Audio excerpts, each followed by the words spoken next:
서울광역방송센터입니다. 모레 헌법재판소가 윤석열 대통령 탄핵 심판에 대한 종국 결정을 선고합니다. 내란 숙의 윤석열 파면이 정의로운 역사의 시작입니다. 만장일치 파면이 국가 혼란을 종결하는 최선의 길이며 상처 입은 국민을 하나로 묶는 통합의 길입니다. 오늘 더불어민주당 최고위원 회의에서 당 정치테러대책위원회 위원장을 맡고 있는 전현희 최고위원이 한 말입니다. 여의도 초대석 전현희 최고위원과 관련 얘기 해보겠습니다.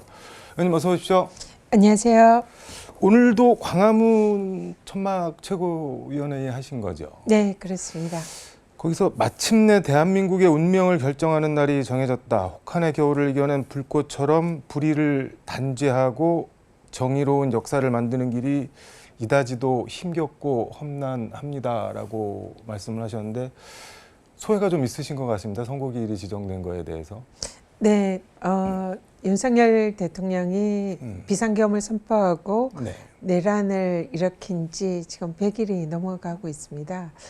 탄핵 소추를 발의한 그때에 사실상 다 끝난 줄 알았습니다. 모든 국민들이 환호성을 했고요. 내란을 진압했다 생각했는데 사실은 그렇지 않았고요. 그 과정에서 또 윤석열이 석방이 됐고 또 많은 국민들이 밤을 새워서 풍찬 노숙하며 광장에서 또 항의하는 집회가 계속 이어졌고 또 뭐 극우들이 이 테러를 하는 그런 행위도 일어났고 지금 또 헌재의 판결이 계속 늦춰지면서 사실상 윤석열이 복귀하는 거 아닌가 이런 국민들의 불안이 좀 계속 증폭이 되고 있었습니다. 그래서 그런 국민들의 두려움 그리고 분노 이런 것이 100일 이상 지속되면서 아 이게 이 기득권 세력들이 또 똘똘 뭉쳤을 때 그 카르텔을 깨트리는 게 결코 쉽지 않구나 그런 생각을 했고요. 드디어 내일 이제 선고일이 지정이 됐는데 내일 모레. 네, 정말 고난의 길을 국민들이 정말 어렵게 함께 해왔다 이런 생각이 들어서 굉장히 좀 감회가 좀 새로웠습니다.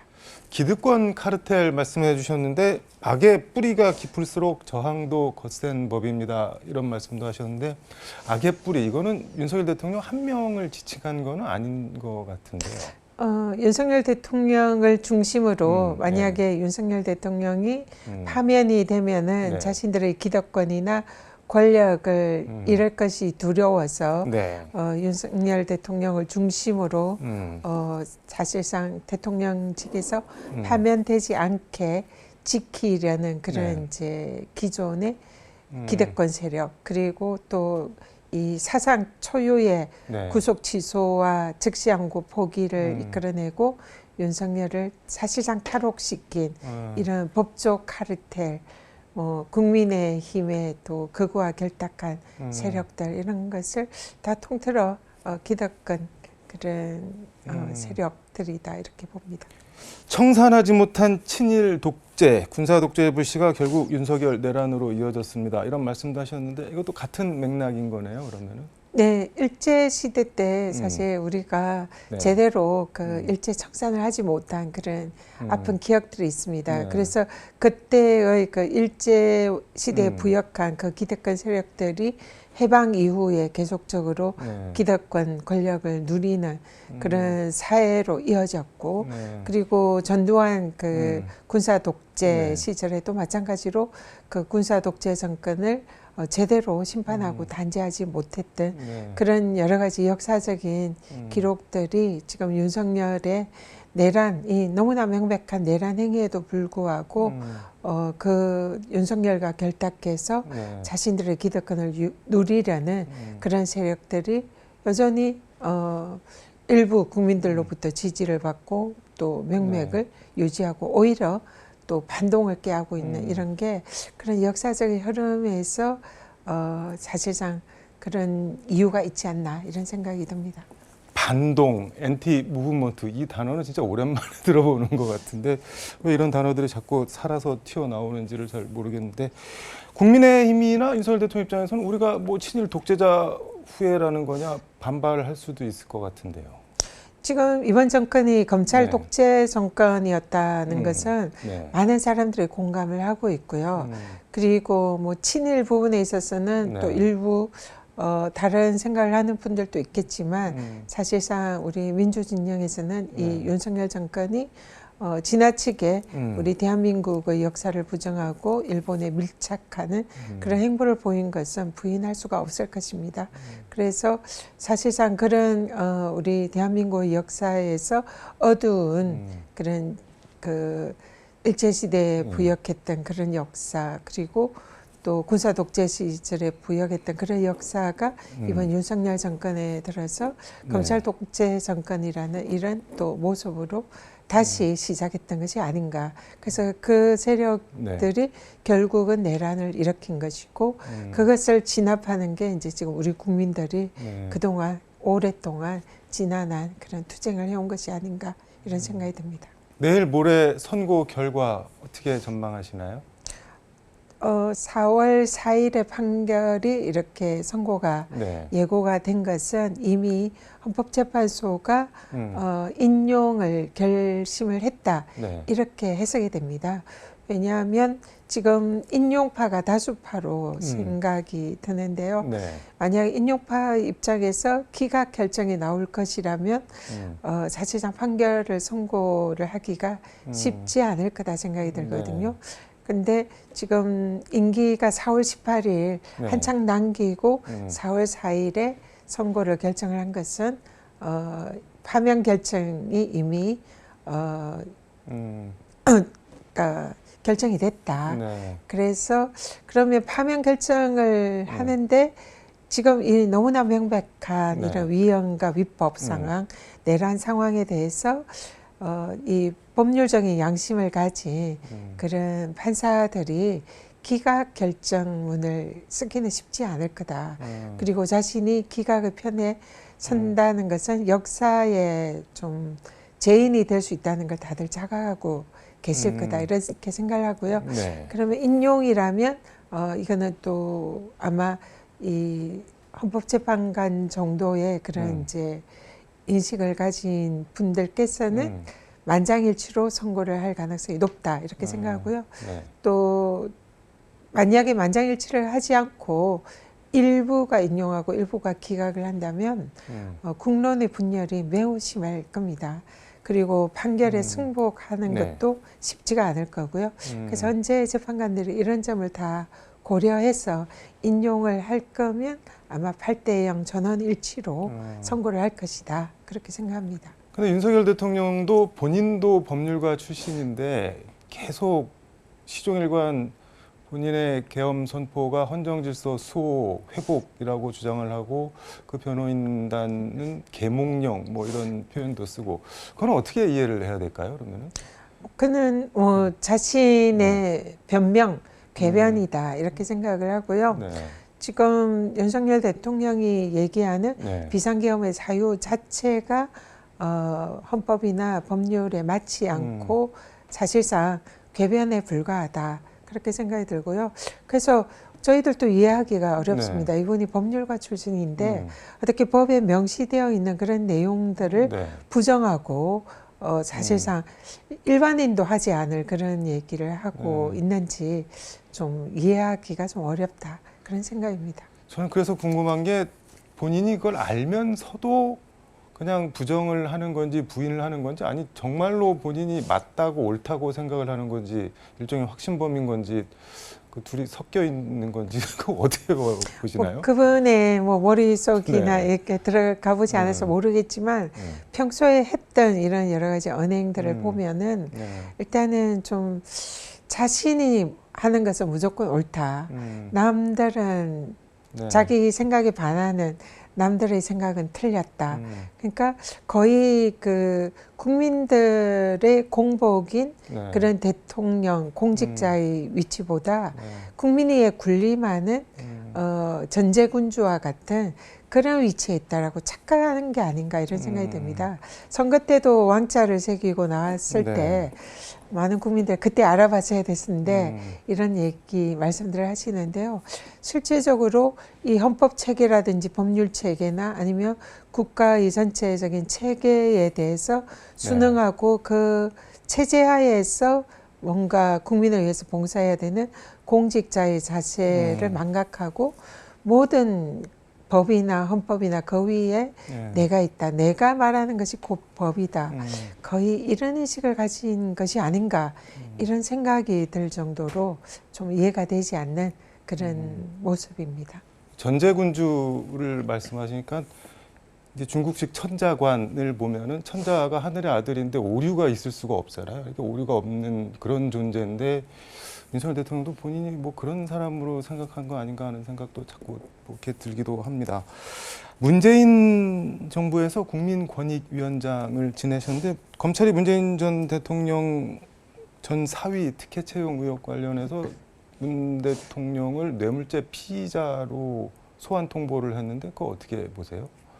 사실상 이 정치 보복이고 야권 전직 대통령에 대한 정치 탄압이다 이렇게 봅니다. 지금 검찰이 사실상 윤석열 대통령이나 김건희 그 일가들 그리고 또 뭐 검사들 뭐 이런 자신들과 관련되어 있는 쪽에는 수사를 제대로 하지 않거나 수사를 해도 불기소하고 또 수사 방법도 김건희의 경우에는 사실상 황제 조사라고 할 정도로 편의를 봐주는 그런 일을 했었잖아요. 그런 식으로 계속적으로 면죄부를 발부를 남발을 하고 또 심지어 최근에 윤석열에 대해서는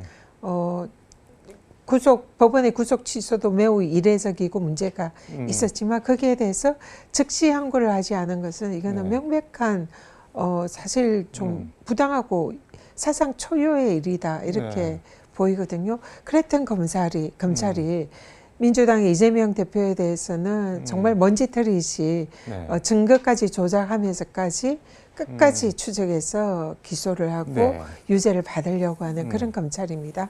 거기에다가 전직 대통령에 대해서도 이 사실 전직 대통령에 대한 모독이죠. 모독 수준에 가까운 그 가족들을 털고 또 대통령을 소환하고 지금은 이제 서면 조사를 진행을 한다고는 합니다만 사실상 이 전직 대통령과 야권에 대한 이 기울어진 잣대, 편향성 이런 그 정치 검찰의 행태가 아닌가 이렇게 생각을 합니다. 근데 저는 궁금한 게 지금 검찰에 대해서 민주당이 우호적일 수가 없는데 근데 집권 가능성이 높은데 이 마당에 왜 이런 논란이나 반발을 부를 일을 계속 하는 걸까요? 검찰은 뭐 신경 안 쓴다 그건가요? 아니면 그냥 눈치가 없는 걸까요?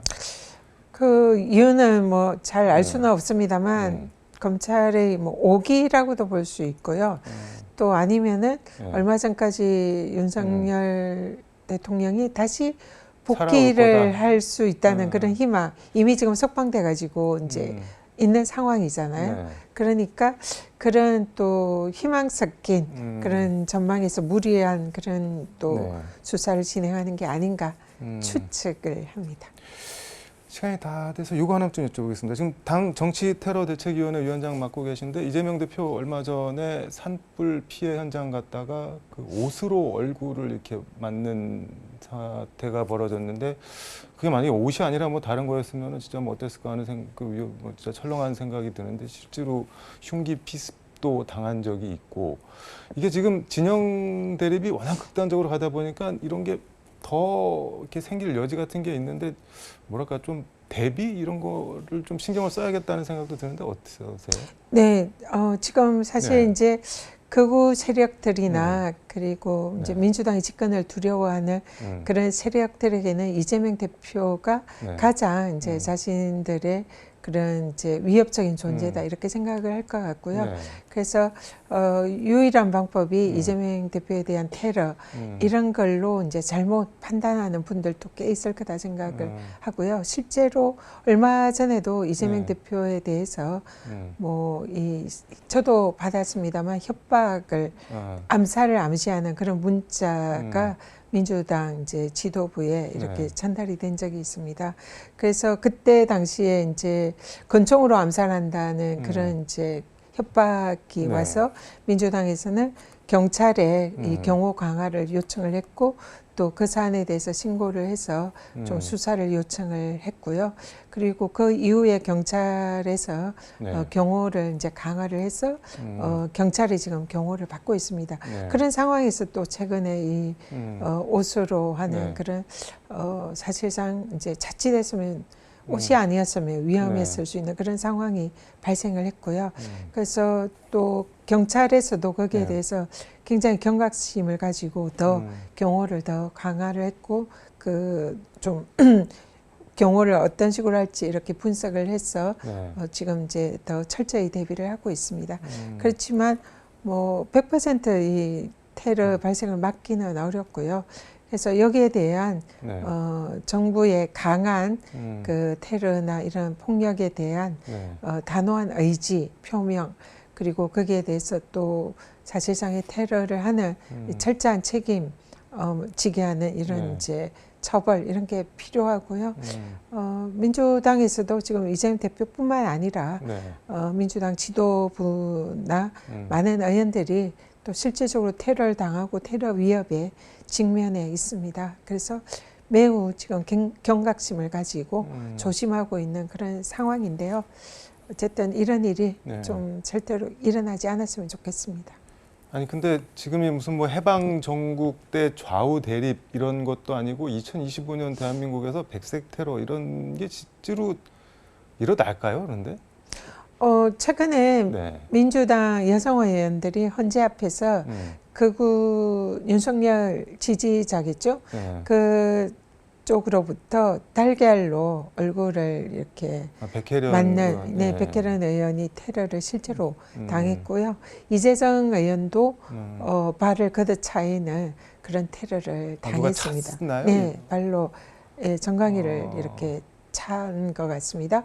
그리고 뭐 그 외에도 네. 많은 의원들이 그 뭐 문자라든지 전화라든지 이런 테러를 계속 받고 있고요. 저도 그런 협박을 많이 받고 있습니다. 그래서 굉장히 좀 하루하루가 좀 특히 아니, 이제 뭐라고 협박을 하나요? 그러니까 신변의 위협을 암시를 하는 거죠. 뭐 밤길 조심해라 네, 뭐 뭐, 이런 뭐 류의- 가만두지 않겠다, 뭐 그런 요형이죠. 그래서 지금 대한민국이 정말 안전한 나라였잖아요. 네.